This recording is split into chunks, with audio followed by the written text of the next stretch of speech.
रामनगर के लखनपुर चौराहे पर युवा कांग्रेस के कार्यकर्ताओं ने प्रदेश की भाजपा सरकार का पुतला फूंककर मुख्यमंत्री के खिलाफ जमकर नारेबाजी की। ये प्रदर्शन नई आबकारी नीति के तहत रामनगर विधानसभा के पाटकोट, छोई, हाथीडगर और ढिकुली क्षेत्र में शराब की नई दुकानें खोले जाने के विरोध में किया गया। युवा कांग्रेस के जिलाध्यक्ष सुमित लोहानी ने कहा कि प्रदेश सरकार द्वारा शराब की दुकानों का उद्घाटन युवाओं के भविष्य के लिए खतरा साबित हो सकता है। उन्होंने आरोप लगाया कि सरकार रोजगार और शिक्षा की बजाय युवाओं को नशे की ओर धकेलने का काम कर रही है। लोहानी ने चेतावनी दी कि यदि शराब की दुकानें इन क्षेत्रों में खोली गई तो युवा कांग्रेस उग्र आंदोलन करेगी और सरकार के खिलाफ व्यापक विरोध प्रदर्शन किया जाएगा। देखिए, हमने आज काफ़ी आक्रोश के साथ राज्य सरकार का पुतला फूंका और वो इसलिए फूंका कि धामी सरकार रामनगर क्षेत्र के विभिन्न ग्रामीण क्षेत्रों में शराब के ठेके खोलने जा रही है। ना तो रामनगर के युवाओं को रोजगार दे रही है और जबकि दे रही है शराब, और शराब के साथ साथ नशा प्रोवाइड कर रही है। तो जिसका विरोध हमने कराया। आप देख सकते हैं रामनगर के ग्रामीण क्षेत्र ढुगली से लेकर पाटकोट से लेकर छोई से लेकर मालधन से लेकर सब जगह आबकारी नीति के तहत शराब के ठेके खोलने जा रही है, जिसका हम पुरजोर विरोध करते हैं और सरकार से मांग करते हैं, अगर आपको राजस्व बढ़ाना है तो ये शराब की नीति ना खोल के अनेक प्रकार के आईटी सेक्टर में यहाँ पर फैक्ट्री लगाएं, जिससे युवा को रोजगार भी बढ़े, सरकार को रोजगार भी मिले और सरकार को राजस्व भी मिले। इसके लिए हमने सरकार का पुतला फूंका है और सरकार से मांग करते हैं कि जल्द से जल्द इन शराब के ठेकों को बंद किया जाए। यदि ये शराब के ठेके बंद नहीं होते हैं तो युवा कांग्रेस आक्रोशित होकर हर शराब के ठेके के आगे धरना करेगी और किसी भी शराब के ठेके को चलने नहीं देगी।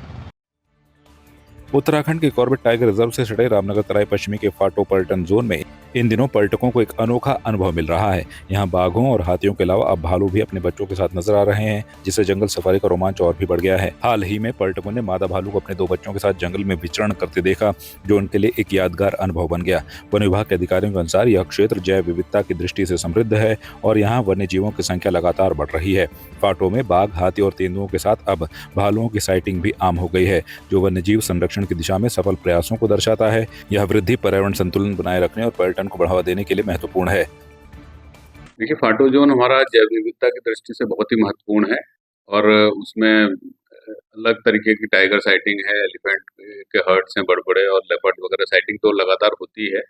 लेकिन कुछ जो सौभाग्यशाली जो टूरिस्ट हमारे होते हैं, उनको भालू भी दिखता है और ये भालू एक ऐसा है कि ये पहली बार ऐसा दिख रहा है कि जिसके साथ में उसके साथ 2 बच्चे भी हैं। पिछली बार भी मुझे यहाँ भालू दिखा था, लेकिन वो फीमेल थी, अकेले ही थी। लेकिन इस बार वो बच्चों के साथ दिखी। इसका मतलब है कि हमारा जो वहाँ का एनवायरनमेंट है बड़ा हेल्दी है इनके वाइल्ड एनिमल्स के लिए, और वो लोग अपना अच्छी तरीके से फ्रीली रह करके वहाँ पे बढ़िया तरीके से ब्रीडिंग कर रहे हैं। तो ये हमारे लिए भी एक बड़ी अच्छी बात है कि हम लोग का जो मैनेजमेंट है वो ठीक चल रहा है। कॉर्बेट टाइगर रिजर्व के ढेला स्थित रेस्क्यू सेंटर की क्षमता अब केंद्रीय चिड़ियाघर प्राधिकरण CZA से स्वीकृति मिलने के बाद बढ़ाई गई है। अब इस सेंटर में 32 बाघ और 48 गुलदारों को एक साथ रखा जा सकेगा। इससे पहले 10 बाघ और 10 गुलदार के लिए ही बाड़े उपलब्ध थे, जिससे बढ़ती संख्या के कारण वन्य जीवों की देखभाल में कठिनाई हो रही थी। नए विस्तार के बाद घायल बाघ, गुलदार, हाथी, हिरण और पक्षियों के इलाज की व्यवस्था की जाएगी। यह कदम वन्य जीव संरक्षण के लिए महत्वपूर्ण उपलब्धि है, जिससे जैव विविधता को संरक्षित किया जा सकेगा। रेस्क्यू सेंटर की यह क्षमता वृद्धि वन्य जीवों के इलाज और देखभाल के लिए बेहतर सुविधाएं प्रदान करेगी। कॉर्बेट टाइगर रिजर्व के निदेशक डॉक्टर साकेत बडोला ने कहा कि इससे संरक्षण प्रयासों को और मजबूती मिलेगी। वन्य जीव प्रेमियों ने इस कदम का स्वागत किया है। देखिए, आप जानते हैं कि ढीला जो क्षेत्र है कॉर्बेट टाइगर रिजर्व का, वहाँ पर एक रेस्क्यू सेंटर बनाया गया है। उसमें कुछ कंस्ट्रक्शन किया गया था। उसका जो डिज़ाइन था उसमें CZA द्वारा कुछ आपत्तियाँ लगाई गई थी। अब हमने उस रेस्क्यू सेंटर का डिज़ाइन जो था उसको नए सिरे से बना के और उसमें कुछ एडिशनल चीज़ें भी, कुछ अतिरिक्त चीज़ें भी जोड़ के उसको CZA को अप्रूवल के लिए भेजा था।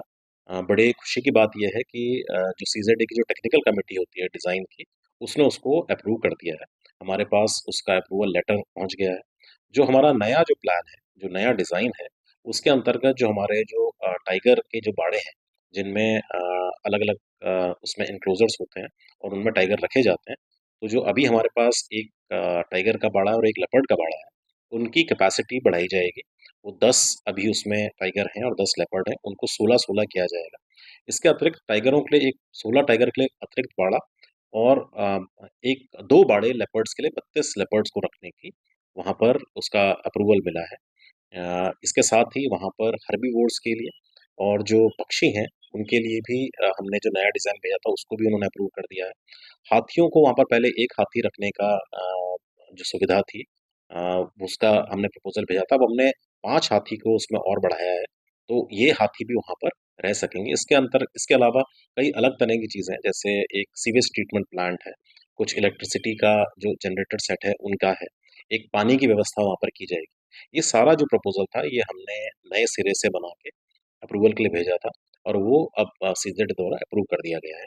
ये बहुत सुंदर और अद्भुत पहल है, क्योंकि कॉर्बेट राष्ट्रीय उद्यान जो है भारत का ही नहीं बल्कि एशिया का प्रथम राष्ट्रीय उद्यान है और इसके इन अराउंड जो हमारे एडजॉइनिंग एरियाज़ हैं वो काफ़ी फल फूल रहे हैं वन एवं वन्य जीवों के माध्यम के मसले में।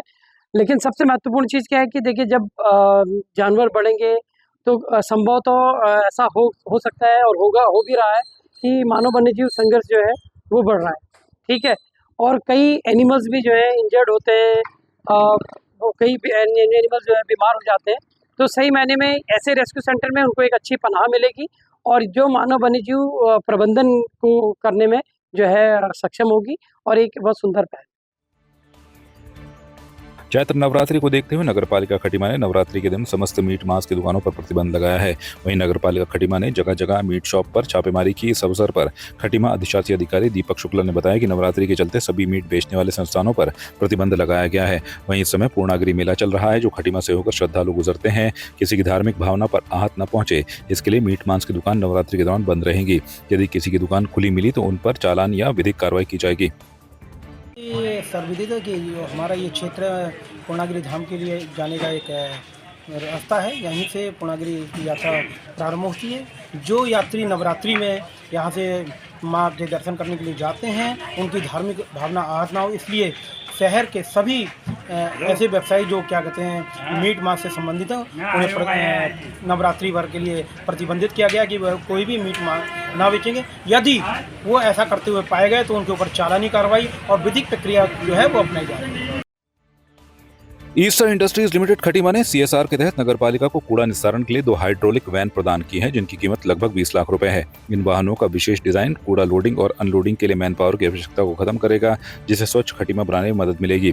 कारखाना प्रबंधक पुनीत मिश्रा ने कहा कि ईस्टर इंडस्ट्रीज हमेशा सामाजिक कार्यों में सक्रिय रूप से भाग लेती है। नगरपालिका अध्यक्ष रमेश जोशी ने इस पहल के लिए ईस्टर इंडस्ट्रीज का धन्यवाद करते हुए कहा कि यह योगदान मुख्यमंत्री धामी के स्वच्छ खटीमा सुंदर खटीमा के सपने को पूरा करने में सहायक होगा। इंडस्ट्रीज़ का हमेशा से खटीमा के लिए हम लोग सीएसआर में विभिन्न एक्टिविटीज़ करते आए हैं, चाहे वो मॉल न्यूट्रिशन के ऊपर हो या फिर वो गर्ल्स एजुकेशन के ऊपर हो या साफ़ सफाई के ऊपर हो। जो भी कार्यक्रम समाज के लिए अच्छे हैं उन सब के लिए ईस्टर इंडस्ट्रीज़ का हमेशा से सहयोग रहा। पहले भी हम करते आए, अभी भी कर रहे हैं और आगे भी करते रहेंगे और समाज के लिए जो भी ईस्टर इंडस्ट्रीज़ के दायित्व हैं उनको हम हमेशा निभाते रहेंगे, ऐसा हमारा।